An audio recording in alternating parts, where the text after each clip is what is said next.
इस कहानी की शुरुआत होती है एक बहुत ही खूबसूरत गांव से, जिसका नाम था फुरफुरी नगर। हर साल वहाँ एक शानदार मेला लगता था, जिसमें दूर दूर से और कई देशों से भी लोग आते थे। मेले में तरह तरह के झूले लगते थे, लेकिन सबसे बड़ा और सबसे मशहूर झूला था राई स्टार का। वही राई स्टार जो गांव का नेता भी था। राई स्टार के झूले के सामने लगती थी एक छोटी सी मगर मशहूर दुकान, डॉली की टपरी। डॉली एक मेहनती और बेहद खूबसूरत लड़की थी। वो चाय बनाती थी, लेकिन उसकी चाय में कुछ जादू था, इतना कि लोग उसकी टपरी पर लंबी लाइन लगाते थे और दोनों का काम खूब फल फूल रहा था। लेकिन गांव में एक था जो इन दोनों से जलता था। उसका नाम था व्हाइट 444। वो भी मेले में दुकान लगाता था, लेकिन उसकी दुकान पर कोई नहीं जाता था। सभी लोग डॉली की टपरी पर ही जाते थे। व्हाइट 444 को बहुत गुस्सा आता था और एक रात उसने एक खतरनाक योजना बनाई। रात के समय जब पूरा गांव सो रहा था, डॉली भी अपने घर में आराम कर रही थी। तभी व्हाइट 444 डॉली के घर में घुस गया। उसके हाथ में हथियार था। डॉली समझ गई कि वह उसे मारने आया है। वो भागी और गाँव में चिल्लाने लगी, बचाओ, व्हाइट 444 मुझे मारना चाहता है। लेकिन कोई नहीं आया। सब लोग चुपचाप तमाशा देखते रहे। तभी व्हाइट 444 सामने आया और बोला, क्या हुआ? अब तो राई स्टार भी नहीं है तुझे बचाने, और ये गांव वाले ये कभी किसी की मदद नहीं करते। इतना कहने के बाद व्हाइट 444 ने डॉली को मार डाला। अगली सुबह जब राई स्टार मेले में आया, उसने देखा जहाँ डॉली की दुकान हुआ करती थी, अब वहाँ व्हाइट 444 की दुकान लगी थी। वह चौंक गया। राई स्टार को कुछ अजीब सा महसूस हुआ। उसी रात एक आदमी जो अपनी पत्नी के साथ सो रहा था, उसने एक अजीब सी आवाज सुनी।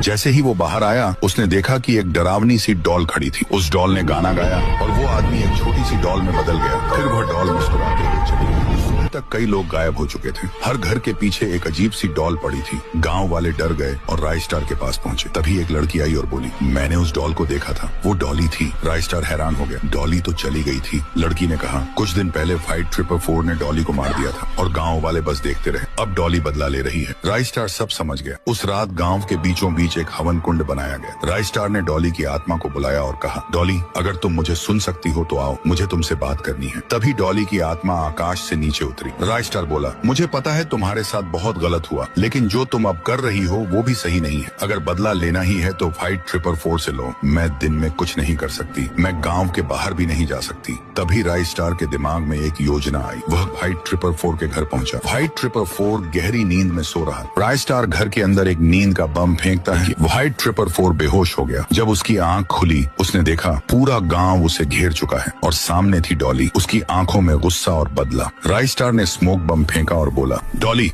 ले लो